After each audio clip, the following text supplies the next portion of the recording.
नमस्कार। हमारा आज का यहाँ पर सब्जेक्ट है विज्ञान एनसीईआरटी और ये क्लास 8 के विज्ञान का चैप्टर अध्याय है 11 जिसका नाम है विद्युत धारा के रासायनिक प्रभाव। तो इसके बारे में आज जानेंगे कि जो विद्युत धारा होती है उसके केमिकल इफेक्ट क्या होते हैं।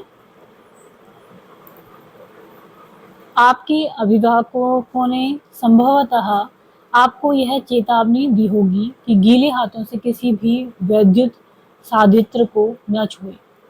जो भी हमारे घर में बड़े होते हैं वो हमें ये चेतावनी देते हैं कि वे गीले हाथों से कोई भी इलेक्ट्रिक जो चीजें हैं उनको न छुएं। परंतु क्या आप जानते हैं कि गीले हाथों से किसी वैद्युत साधित्र को छूना क्यों खतरनाक है? इसको क्यों मना किया जाता है?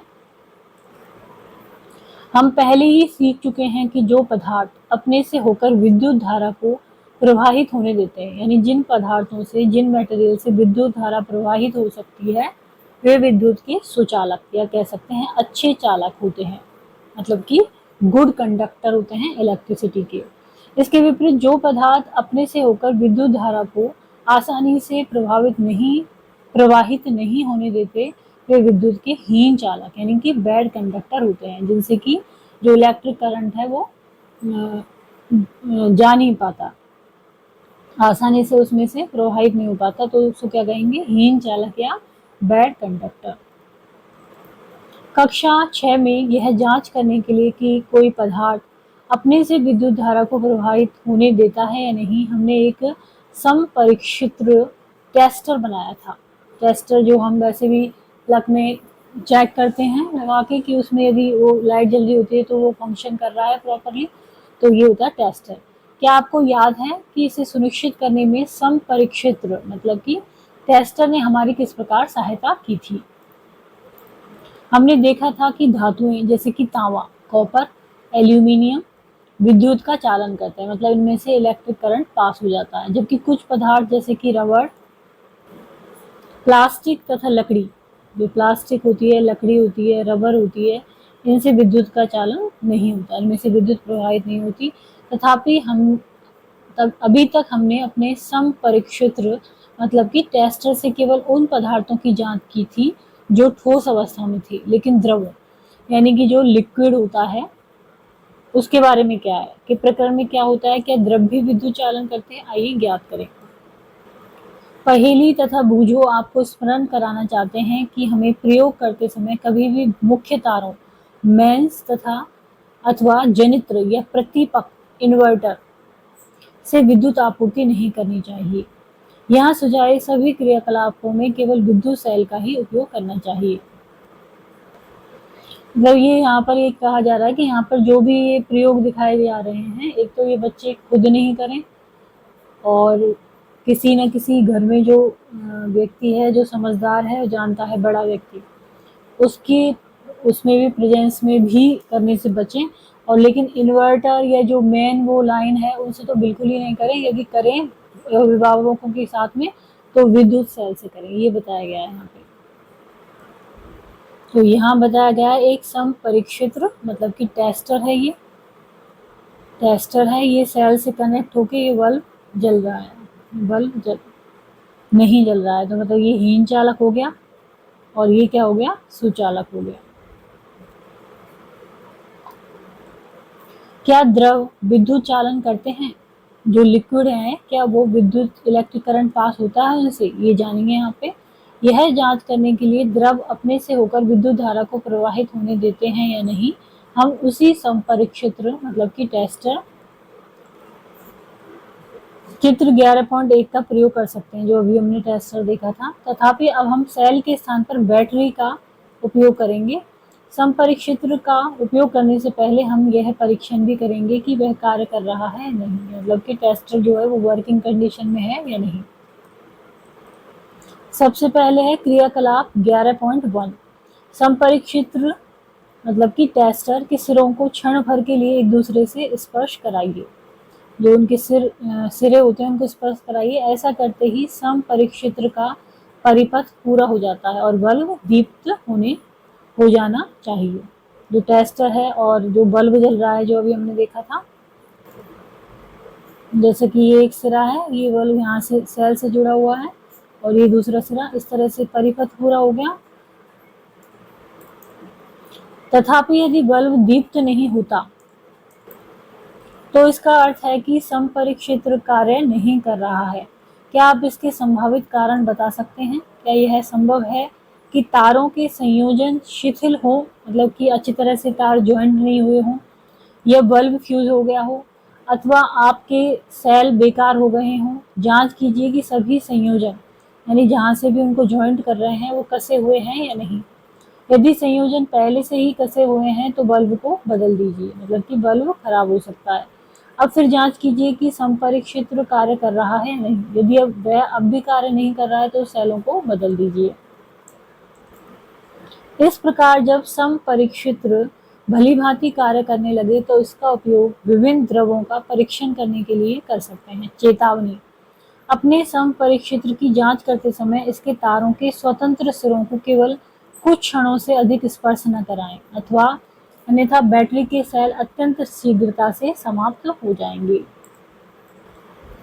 अगला आता है क्रियाकलाप 11.2। बेकार फेंकी गई बोतलों के, प्लास्टिक के या रबड़ के जो ढक्कन होते हैं उनको एकत्र करके उन्हें साफ करिए। एक ढक्कन में एक चाय के चम्मच के बराबर नींबू का रस या सिरका उड़ेलिए। तो एक ढक्कन में तो क्या रख लिया हमने? नींबू का रस या सिरका। अपने संपरिक्षित्र को इस ढक्कन के समीप लाकर उसके सिरों को नींबू के रस या सिरके में डुबोइए। जैसा कि ये बताया है, नींबू का रस का ये जो सॉल्यूशन है उसमें ये सिरे डूबे हुए हैं। ध्यान रखिए कि दोनों सिरे परस्पर 1 सेंटीमीटर से अधिक दूरी पर न हो, लेकिन इसी के साथ साथ वे एक दूसरे को भी स्पर्श न करें। 1 सेंटीमीटर से दूरी पर हो, अधिक दूरी पर न हो, और अलग अलग हो, स्पर्श नहीं करें। क्या संपरिक्षित्र मतलब कि टेस्टर का बल्ब दीप्त होता है? क्या नींबू का रस या सिरका विद्युत का चालन करता है? नींबू के रस या सिरके को आप सुचालक या हीन चालक में से किस वर्ग में रखेंगे? नींबू के रस अथवा सिरके में विद्युत चालन का परीक्षण करना। जब टेस्टर संपरिक्षित्र के दोनों सिरों के बीच का द्रव अपने से विद्युत धारा को प्रवाहित होने देता है तो संपरिक्षित्र का परिपथ पूरा हो जाता है। परिपथ में विद्युत धारा प्रवाहित होती है तथा बल्ब दीप्त हो जाता है। बल्ब क्या हो जाएगा? जल जाएगा। जब कोई द्रव विद्युत धारा को अपने से प्रवाहित नहीं होने देता है तो क्या होगा? संपरीक्षित टेस्टर का परिपथ पूरा नहीं होगा और बल्ब दीप्त नहीं होगा। कुछ स्थितियों में द्रव के चालक होने पर भी संभव हो सकता है कि बल्ब दीप्त नहीं हो। ऐसा क्रियाकलाप 11.2 में भी हो सकता है। इसका कारण क्या हो सकता है कि बल्ब दीप्त नहीं हो? क्या आपको याद है कि बल्ब से विद्युत धारा प्रवाहित होने पर दीप्त क्यों हो जाता है? विद्युत धारा के ऊष्मीय प्रभाव के कारण बल्ब का तंतु उच्च ताप तक गर्म होकर दीप्त हो जाता है, क्योंकि विद्युत धारा क्या करती है? उसमें ऊष्मा देती है। तो जो बल्ब का तंतु होगा, उसका फिलामेंट होगा, वो क्या होगा? ज्यादा गर्म होने से दीप्त हो जाएगा, मतलब कि वो चमकने लग जाएगा। तथापि यदि परिपथ में विद्युत धारा दुर्बल है तो तंतु पर्याप्त गर्म न हो पाने के कारण दीप्त नहीं हो पाएगा। अब आप यह जानना चाहेंगे कि किसी परिपथ में विद्युत धारा दुर्बल कब होती है। यद्यपि कोई पदार्थ विद्युत का चालन कर सकता है, परंतु यह संभव है कि वह धातु की भांति आसानी से विद्युत का चालन न कर पाता हो, मतलब उसमें से आसानी से विद्युत धारा प्रवाहित नहीं हो पा रही है, जिसके कारण संपरिक्षित्र का परिपथ तो पूरा हो जाता है, लेकिन फिर भी इसमें प्रवाहित विद्युत धारा बल्ब को दीप्त करने के लिए दुर्बल हो सकती है। क्या हम कोई ऐसा अन्य संपरिक्षित्र बना सकते हैं जो दुर्बल धारा को भी संसूचित कर सके, मतलब कि हमें जब वीक जो वो है धारा, तब भी हमें पता लग जाए कि ये सही है कि नहीं है। एक अन्य संपरिक्षित्र बनाने के लिए आप विद्युत धारा के किसी अन्य प्रभाव का उपयोग कर सकते हैं। क्या आपको याद है कि विद्युत धारा चुंबकीय प्रभाव उत्पन्न करती है? जो विद्युत धारा है वो क्या प्रभाव उत्पन्न करती है? चुंबकीय प्रभाव। जब किसी तार में विद्युत धारा प्रवाहित होती है तो उसके पास रखी चुंबकीय सुई पर क्या प्रभाव पड़ता है? विद्युत धारा के बहुत दुर्बल होने पर भी चुंबकीय सुई में विक्षेप देखा जाता है। जैसे सुई है तो वो विक्षेप हो जाएगा उसमें। क्या हम विद्युत धारा के चुंबकीय प्रभाव का उपयोग करके कोई संपरिक्षित्र बना सकते हैं? तो क्रियाकलाप 11.3 द्वारा पता लगाएं। क्या आप चित्र 11.2 के संपरिक्षित्र में विद्युत बल्ब के स्थान पर एलईडी प्रकाश उत्सर्जक डायोड, एलईडी का फुल फॉर्म क्या होता है? प्रकाश उत्सर्जक डायोड, जो कि 11.3 चित्र में दिखाया गया है, का उपयोग भी कर सकते हैं। किसके स्थान पर? विद्युत बल्ब के स्थान पर। तो ये यहाँ पर दिखाए गए हैं कुछ एलईडी, तो इनको लगा देंगे किसके स्थान पर? बल्ब के स्थान पर। एलईडी दुर्बल विद्युत धारा प्रवाहित होने पर भी दीप्त हो जाते हैं, मतलब कि इनमें दिखाई देने लग जाता है। जैसे बल्ब तो जला नहीं, ये जलने लग जाते हैं। एलईडी के साथ 2 तार जुड़े होते हैं, इन तारों को लीड्स कहते हैं। तो ये जो जहां पर तार दिखाए गए हैं, ये क्या है? लीड्स हैं। एक तार दूसरे की अपेक्षा थोड़ा लंबा होता है। याद रखिए कि एलईडी को किसी परिपथ में जोड़ते समय इसके लंबे तार को सदैव बैटरी के धन टर्मिनल से तथा छोटे तार को बैटरी के ऋण टर्मिनल से जोड़ते हैं। तो इसमें एक बड़ा तार होता है और एक छोटा। तो बड़ा जो होगा वो तो पॉजिटिव वाले से जोड़ेंगे और जो छोटा होगा उसको नेगेटिव वाले पर। क्रियाकलाप 11.3 आ गया। माचिस की खाली डिबिया से ट्रे निकालिए। जैसे वो ट्रे होती है, उसमें एक ऊपर का कवर होता है, तो ट्रे निकाल लेंगे। ट्रे पर चित्र में दर्शाए अनुसार एक विद्युत तार के कुछ फेरे लपेटिए। विद्युत तार के क्या करेंगे? इस तरह से ट्रे में विद्युत तार के फेरे लपेट देंगे। ट्रे के भीतर क्या रखेंगे? एक छोटी चुंबकीय सुई रखिए। अब तार के एक स्वतंत्र सिरे को बैटरी के एक टर्मिनल से जोड़ दीजिए। अब तार के जो स्वतंत्र सिरा है उसको क्या करेंगे हम? उसको ये जो लगा दिया है, इसको एक बैटरी के एक सिरे से जोड़ देंगे। तार के दूसरे सिरे को स्वतंत्र छोड़ दीजिए। तार का एक दूसरा टुकड़ा लेकर बैटरी के दूसरे टर्मिनल से जोड़ दीजिए। तो एक सिरा जो है वो तो हमने खुला छोड़ दिया यहाँ पे, और दूसरा सिरा किससे जोड़ दिया? बैटरी के दूसरे टर्मिनल से। तो ये हमने एक नया टेस्टर या संपरिक्षित्र बना लिया। दोनों तारों के स्वतंत्र सिरों को क्षण मात्र के लिए एक दूसरे से स्पर्श करिए। अब जो ये स्वतंत्र सिरे हैं, इन दोनों को क्षण मात्र के लिए हम स्पर्श करेंगे।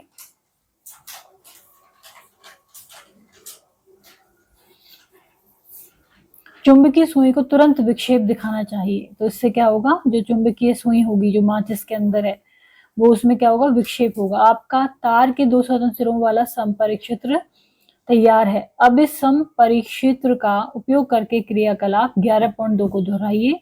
क्या संपरिक्षित्र के स्वतंत्र सिरों को नींबू के रस में डुबोते ही आपको चुंबकीय सुई में विक्षेप दिखाई देता है? संपरिक्षित्र या टेस्टर के सिरों को नींबू के रस से बाहर निकालिए, उन्हें पानी में डुबोइए और पोंछकर सुखाइए। इस क्रियाकलापों को अन्य द्रवों जैसे कि टोंटी का पानी, वनस्पति तेल, दूध, शहद आदि के साथ दोहराइए। प्रत्येक द्रव का परीक्षण करने के पश्चात संपरिक्षित्र के सिरों को जल में धोकर तथा पोंछकर सुखाना अवश्य याद करिए। मतलब कि किसी में भी हम डालेंगे, उसके बाद में पानी से धो के पोंछ के सुखाना है। प्रत्येक स्थिति में देखिए कि चुंबकीय सुई विक्षेप दर्शाती है अथवा नहीं। अपने प्रेक्षणों को सारणी 11.1 में अंकित कीजिए। तो ये यहाँ पर दी हुई है सारणी कि नींबू का रस, सिरका, चुंबकीय सुई विक्षेप दर्शाती है नहीं, सुचालक है, हीन चालक है। तो यहाँ नींबू का रस में दिया हुआ है हाँ अच्छा चालक है। सारणी 11.1 से हम देखते हैं कि कुछ द्रव विद्युत के सुचालक हैं तथा कुछ हीन चालक हैं। जब संपरिक्षित्र के स्वतंत्र सिरे एक दूसरे को नहीं छूते हैं, संभवतः कि उनके बीच में वायु हो। पहले को ज्ञात है कि वायु विद्युत की हीन चालक है। एयर में विद्युत क्या होती है? कम प्रभावित होती है, परंतु उसने यह भी पढ़ा है कि तड़ित के समय, जब तड़ित होता है, वायु से विद्युत धारा प्रभावित हो जाती है। वह यह जानना चाहती है क्या हर अवस्था में वायु विद्युत की हीन चालक होती है। इसी से प्रेरित होकर बूझो भी यह जानना चाहता है क्या हीन चालकों की श्रेणी में रखे अन्य पदार्थ भी विशेष परिस्थितियों में अपने में से विद्युत को प्रवाहित होने देते हैं। मतलब कि जो पुअर कंडक्टर हैं इलेक्ट्रिसिटी के या इलेक्ट्रिक करंट के, उनमें भी क्या कुछ प्रवाहित होती है, कितनी मात्रा में प्रवाहित होती है, विशेष परिस्थितियों में उनमें क्या विद्युत प्रवाहित होती है, ये यहाँ पर जानना चाहते हैं। वास्तव में क्या होता है, विशेष परिस्थितियों में अधिकांश पदार्थ विद्युत धारा का चालन कर सकते हैं। यही कारण है कि पदार्थों को चालकों तथा विद्युत रोधियों के रूप में वर्गीकृत करने की अपेक्षा, कि वो चालक है या विद्युत रोधी है ऐसा नहीं कहते हैं, बल्कि क्या कहते हैं, अच्छे चालक हैं, सुचालक हैं या फिर हीन चालकों के रूप में वर्गीकृत करने को अधिक मान्यता दी जाती है। हमने टोंटी के पानी द्वारा विद्युत चालन का परीक्षण किया है। आइए अब आसुत जल मतलब कि डिस्टिल वाटर द्वारा विद्युत चालन का परीक्षण करते हैं। क्रियाकलाप है 11.4। एक स्वच्छ तथा सूखे प्लास्टिक या रबड़ के ढक्कन में लगभग 2 चाय के चम्मच के बराबर आसुत जल मतलब डिस्टिल वाटर भरेंगे। आप आसुत जल को अपने विद्यालय की प्रयोगशाला से प्राप्त कर सकते हैं। आप किसी दवाई की दुकान या डॉक्टर या नर्स से भी आसुत जल ले सकते हैं। संपरीक्षित्र का उपयोग करके परीक्षण कीजिए कि आसुत जल विद्युत चालन करता है अथवा नहीं। क्या आप जानते हैं क्या आसुत जल विद्युत का चालन करता है? अब एक चुटकी साधारण नमक लेकर उसे आसुत जल में घोलिए, फिर परीक्षण कीजिए। इस बार आप क्या निष्कर्ष निकालते हैं? तो पहले तो क्या किया, ढक्कन में एक डिस्टिल वाटर लिया, इस पर परीक्षण किया, फिर उस डिस्टिल वाटर में क्या किया, जो कॉमन सॉल्ट है, जो नमक हम यूज करते हैं वो डाला, फिर परीक्षण किया। जब हम आसुत जल में नमक घोलते हैं तो हमें नमक का घोल प्राप्त हो जाता है। यह विद्युत का क्या होता है, अच्छा चालक होता है। जो जल हम नलों, हैंडपंपों, कुओं, तालों आदि से प्राप्त होता है वह शुद्ध नहीं होता। उसमें क्या होते हैं, मिनरल या लवण घुले हुए रहते हैं, घुले हो सकते हैं। खनिज लवणों की थोड़ी मात्रा इसमें प्राकृतिक रूप से विद्यमान होती है, इसलिए यह जल क्या होगा, विद्युत का सुचालक होगा, जो कि हम कुओं से और पौंड से और नदी से ये लेते हैं, नल के जो वाटर से लेते हैं। इसके विपरीत आसुत जल लवणों से मुक्त होने के कारण क्या होता है, हीन चालक होता है। जल में थोड़ी मात्रा में प्राकृतिक रूप से विद्यमान खनिज लवण मानव स्वास्थ्य के लिए क्या होते हैं, लाभदायक होते हैं, परंतु ये लवण जल को चालक बना देते हैं। इसलिए हमें वैद्युत साधित्रों का उपयोग कभी भी गीले हाथों से अथवा गीले फर्श पर खड़े होकर नहीं करना चाहिए। हमने देखा कि जब साधारण लवण को आसुत जल में घोला जाता है तो यह उसे अच्छा चालक बना देता है। जैसे कि हमने नमक को आसुत डिस्टिल वाटर में घोला, वे कौन से अन्य पदार्थ हैं जो आसुत जल में घुलने पर इसे चालक बना देते हैं, आइए पता लगाएं। चेतावनी, अगले क्रियाकलाप को केवल अपने अध्यापक, माता पिता, अभिभावक अथवा किसी वयस्क व्यक्ति की देखरेख में करिए, क्योंकि इसमें अम्ल का प्रयोग सम्मिलित है। एसिड का प्रयोग की वजह से इसको अपने बड़े के सामने ही, उनके उसमें ही करें, सुपरविजन में। क्रियाकलाप 11.5। बोतलों के जो प्लास्टिक के या रबड़ के 3 स्वच्छ ढक्कन लीजिए। बोतल पे जो ढक्कन लगे रहते हैं उनको लीजिए, साफ होने चाहिए ये। प्रत्येक में लगभग 2 चाय के चम्मच बराबर आसुत जल भरिए। आसुत जल भर दिए 2-2 चम्मच इसमें। एक ढक्कन के आसुत जल में कुछ बूंदे इसमें डाल दिया नींबू का तथा या फिर हाइड्रोक्लोरिक एसिड HCl मिला दिया एक में। तो अब दूसरे ढक्कन में आपको मिलाना है आसुत जल में कास्टिक सोडा या फिर पोटेशियम आयोडाइड जैसे छार की कुछ बूंदे मिलाइए। तीसरे ढक्कन के आसुत जल में थोड़ी सी चीनी डालकर घोलिए। परीक्षण कीजिए इन विलयनों में से कौन सा विलयन, जो ये सॉल्यूशन बनाए हमने कि एक में तो नींबू और हाइड्रोक्लोरिक एसिड, या तो नींबू का रस डाल दिया या हाइड्रोक्लोरिक एसिड डाल दिया, दूसरे में कास्टिक सोडा डाल दिया या पोटेशियम आयोडाइड डाल दिया, तीसरे में चीनी डाल दी। तो अब ये जो सॉल्यूशन तैयार हुए हैं उनका परीक्षण कीजिए कि कौन सा विद्युत का चालन करता है और कौन सा नहीं। आपको क्या परिणाम प्राप्त होते हैं। विद्युत चालन करने वाले अधिकांश द्रव अम्लों, क्षारकों तथा लवणों के विलयन होते हैं, उनके सॉल्यूशन होते हैं। जब विद्युत धारा किसी चालक विलयन से प्रभावित होती है तो क्या उस विलयन में कोई प्रभाव उत्पन्न करती है? जब विद्युत धारा के इलेक्ट्रिक करंट के रासायनिक प्रभाव यानी केमिकल इफेक्ट क्या पड़ते हैं। क्या कक्षा 7 में हमने विद्युत धारा के कुछ प्रभावों के बारे में सीखा था? क्या आप इन प्रभावों की सूची बना सकते हैं? जब विद्युत धारा किसी चालक विलयन से प्रभावित होती है तो क्या प्रभाव उत्पन्न करती है, आइए पता लगाएं। अब आ जाता है क्रियाकलाप 11.6। 2 बेकार सेल लेंगे, उनको सावधानी पूर्वक उनकी जो कार्बन की छड़ें हैं वो निकाल लेंगे उनकी धातु की टोपियों को रैग मॉल से, यानी जो सैंड पेपर होता है उसे साफ करके उन पर तांबे की तार लपेट लीजिए और उन्हें एक बैटरी से जोड़िए। 11.5 इन दो छड़ों को हम इलेक्ट्रोड कहते हैं। कार्बन की छड़ों के ये बना दिया गया है, जैसे यहाँ पे ये सेल में से निकाल लिए हैं कार्बन की छड़, यहाँ पर ये वायर लपेट दिया और ये है जल, जल से विद्युत धारा प्रवाहित करना, और ये इसको परिपथ पूर्ण कर दिया हमने। तो जो कार्बन की जो छड़ हमने लिए हैं सेल में से निकाली है, उसके स्थान पर हम 6 सेंटीमीटर लंबी लोहे की कीलें भी ले सकते हैं। किसी कांच के गिलास या प्लास्टिक के कटोरे में एक प्याला जल भर लीजिए। जल को और अधिक चालक बनाने के लिए इसमें एक छोटा चम्मच भरकर साधारण नमक या नींबू की रस की कुछ बूंदे मिलाइए। अब इस विलयन में इलेक्ट्रोडों को डुबोइए। यह सुनिश्चित कीजिए कि कार्बन की छड़ों की धातु की जो टोपियां हैं वो जल से बाहर रहें। 3-4 मिनट तक प्रतीक्षा कीजिए और इलेक्ट्रोडों को ध्यानपूर्वक देखिए। क्या आप इलेक्ट्रोडों के समीप किसी गैस के बुलबुले देख पाते हैं? क्या हम विलयन में हो रहे परिवर्तनों को रासायनिक परिवर्तन कह सकते हैं? कक्षा 7 में पढ़ी गई रासायनिक परिवर्तन की परिभाषा का स्मरण कीजिए। तो ये जो सॉल्यूशन लिया है उसमें हमने, इसमें या तो कलर परिवर्तन हो सकता है, यहाँ पर गैस के बबल हो सकते हैं, या फिर यहाँ पर कोई मटेरियल हो सकता है डिपॉजिट। तो ये क्या आ जाते हैं, परिवर्तन आ जाते हैं, रासायनिक परिवर्तन।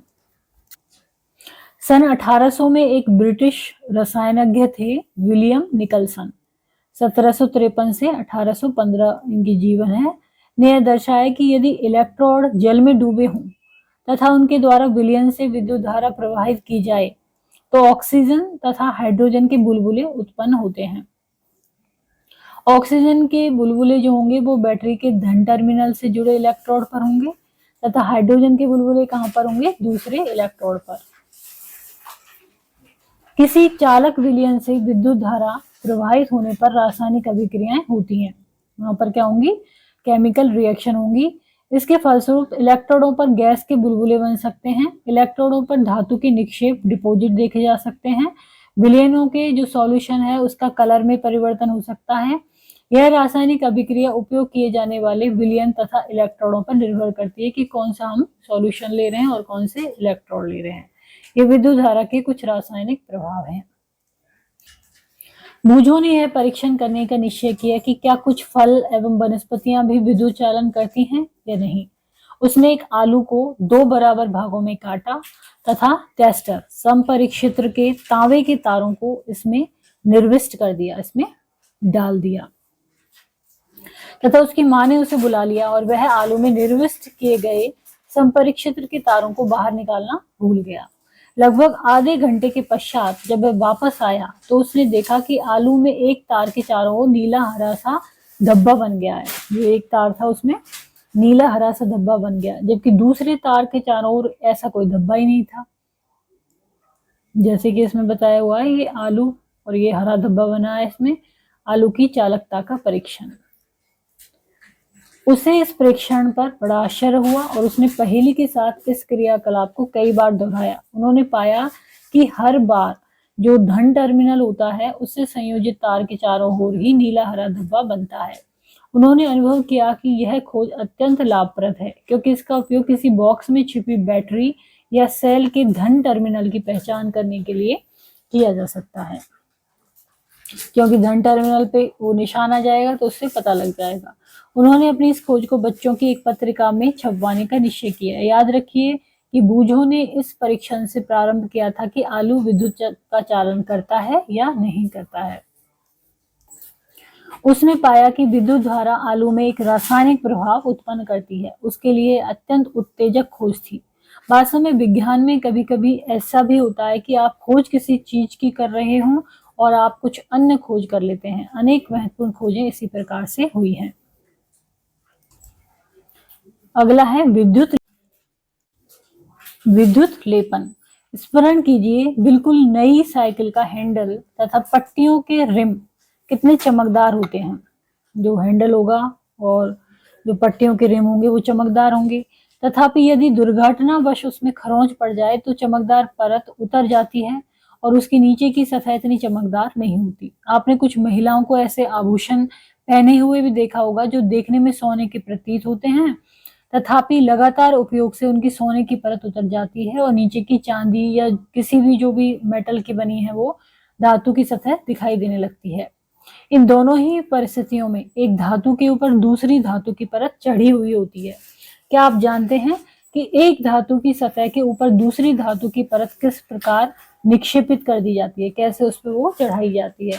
आइए इसे स्वयं करके देखें। क्रियाकलाप 11.7। इस क्रियाकलाप के लिए हमें कॉपर सल्फेट तथा लगभग 10 सेंटीमीटर 4 सेंटीमीटर साइज की तांबे की 2 प्लेट चाहिए। किसी स्वच्छ तथा सूखे बीकर में 250 ml आसुत जल लीजिए। एक बीकर लिया हमने, उसमें कितना ले लिया? 250 ml आसुत जल ले लिया, डिस्टिल वाटर ले लिया। इसमें चाय की 2 चम्मच भरकर कॉपर सल्फेट को घोल दीजिए। 2 चम्मच चाय की कॉपर सल्फेट घोल दी इसमें हमने। अधिक चालक बनाने के लिए कॉपर सल्फेट विलयन में कुछ बूंदे हम डाल देंगे किसकी? सल्फ्यूरिक एसिड की, तनु सल्फ्यूरिक एसिड की, H2SO4 की। तांबे की प्लेटों को रैगमाल से साफ कीजिए। अब तांबे की प्लेटों को हम किससे साफ करेंगे? रैगमाल से। और इन्हें पानी में धोकर सुखाइए। तांबे की प्लेटों को एक बैटरी के टर्मिनलों से संयोजित कीजिए और उन्हें कॉपर सल्फेट के विलयन में डुबोइए। चित्र 11.7। तो ये हैं तांबे की प्लेटें हमने साफ करके और ये यहाँ पर लगा दिए हैं। इसको टर्मिनल से उससे जोड़ दिया है परिपथ से। ये कॉपर सल्फेट का विलयन है। विद्युत लेपन दर्शाता सरल परिपथ। परिपथ में लगभग 15 मिनट तक हम विद्युत धारा प्रवाहित होने देंगे। अब विलयन में से इलेक्ट्रोडों को हटाइए तथा उनमें ध्यानपूर्वक देखिए। क्या उनमें किसी एक में कुछ अंतर पाते हैं? क्या आप इस पर कोई परत चढ़ी देखते हैं? इस परत का रंग कैसा है? बैटरी के उस टर्मिनल को नोट कीजिए जिसमें ये इलेक्ट्रोड संयोजित हैं। विद्युत लेपन के क्रियाकलाप को करने के पश्चात पहेली ने इलेक्ट्रोडों को आपस में बदलकर क्रियाकलाप को दोहराया। आपके विचार से इस बार क्या वह क्या प्रेक्षण करेगी? जब कॉपर सल्फेट विलयन में विद्युत धारा प्रवाहित की जाती है तो कॉपर सल्फेट कॉपर और सल्फेट में वियोजित मतलब डिवाइड हो जाता है, कॉपर में और सल्फेट में। स्वतंत्र कॉपर जो होता है, तांबा जो होता है, वो बैटरी के ऋण टर्मिनल से संयोजित इलेक्ट्रोड की ओर आकर्षित होता है। जो बैटरी का ऋण टर्मिनल होगा उस पर वो होगा वो, तथा उस पर क्या होने लग जाता है? निक्षेपित हो जाता है। लेकिन विलयन से कॉपर के क्षय की पूर्ति कैसे होती है? दूसरे इलेक्ट्रोड से जो तांबे की प्लेट से बना है, समान मात्रा का कॉपर विलयन में घुल जाता है। जो उसमें से कॉपर निकला था वो उसमें घुल जाता है वहां से आकर। इस प्रकार विलयन से जो कॉपर कम हुआ था वह विलयन में पुनः स्थापित हो जाता है और यह प्रक्रिया चलती रहती है। इसका अर्थ हुआ कि विद्युत लेपन प्रक्रिया में एक इलेक्ट्रोड से कॉपर दूसरे इलेक्ट्रोड को स्थानांतरित होता है।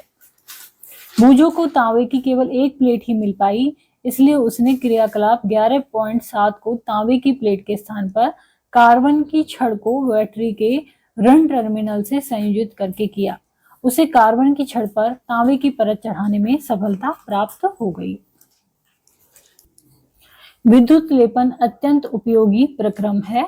उद्योगों में धातु की वस्तुओं पर किसी दूसरी धातु की पतली परत विलेपित करने के लिए इसका व्यापक रूप में उपयोग किया जाता है। चित्र 11.8।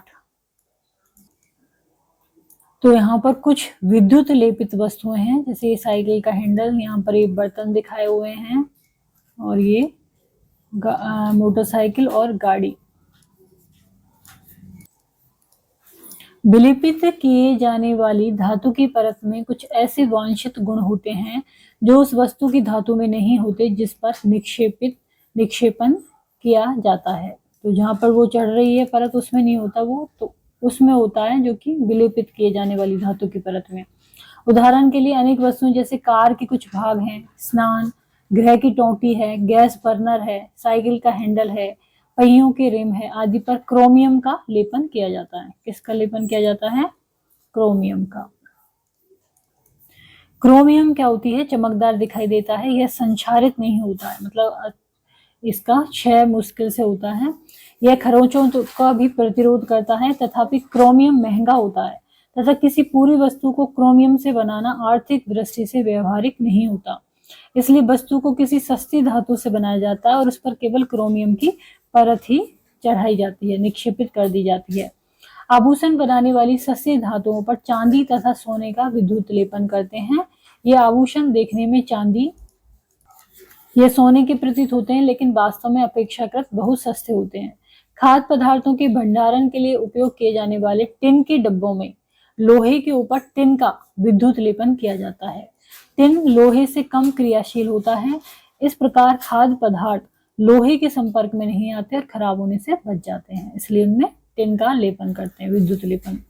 पुलों पे, स्वचालित वाहनों पे उनको प्रबल बनाने के लिए लोहे का उपयोग किया जाता है। तथापि लोहे में संक्षारित होने तथा जंग लगने की प्रवृत्ति होती है, अतः इसे संक्षारण तथा जंग लगने से बचने के लिए लोहे पर क्या करते हैं, जिंक की परत निक्षेपित कर दी जाती है।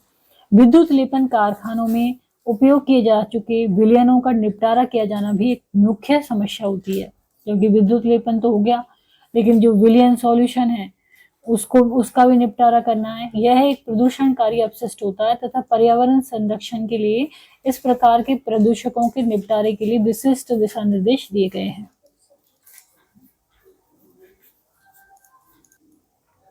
आपने क्या सीखा? कुछ द्रव जो होते हैं वो विद्युत के सुचालक होते हैं, कुछ हीन चालक होते हैं। विद्युत चालन करने वाले अधिकांश द्रव अम्लों, क्षारकों तथा लवणों के विलयन होते हैं। किसी चालक द्रव में विद्युत धारा प्रवाहित होने पर रासायनिक अभिक्रियाएं होती हैं, इसे विद्युत धारा का रासायनिक प्रभाव कहते हैं।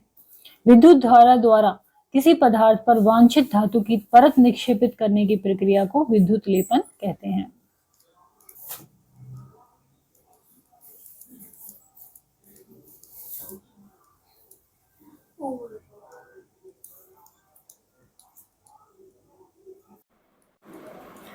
क्या आप जानते हैं एलईडी प्रकाश उत्सर्जक डायोड अनेक रंगों जैसे लाल, हरे तथा पीले, नीले, सफेद में उपलब्ध हैं तथा अनेक अनुप्रयोगों में इनका उपयोग बढ़ता जा रहा है, जैसे ट्रैफिक सिग्नल, लाइट में प्रकाश के लिए एलईडी का प्रयोग बढ़ता जा रहा है। श्वेत एलईडी का एक गुच्छा एक साथ लगाने पर एलईडी का एक प्रकाश स्रोत बनता है। एलईडी प्रकाश स्रोत ऊर्जा की कम खपत करते हैं। ये प्रकाश बल्ब तथा प्रतिदीप्त नलिकाओं, ट्यूबलाइट से अधिक अवधि तक कार्य करते हैं, इसलिए धीरे धीरे पसंदीदा प्रकाश स्रोत बन रहे हैं। तो आज का हमारा चैप्टर था विद्युत धारा के रासायनिक प्रभाव। यदि वीडियो आपको पसंद आता है तो इसको लाइक करें, चैनल को सब्सक्राइब करें, कमेंट करें और शेयर करें। धन्यवाद।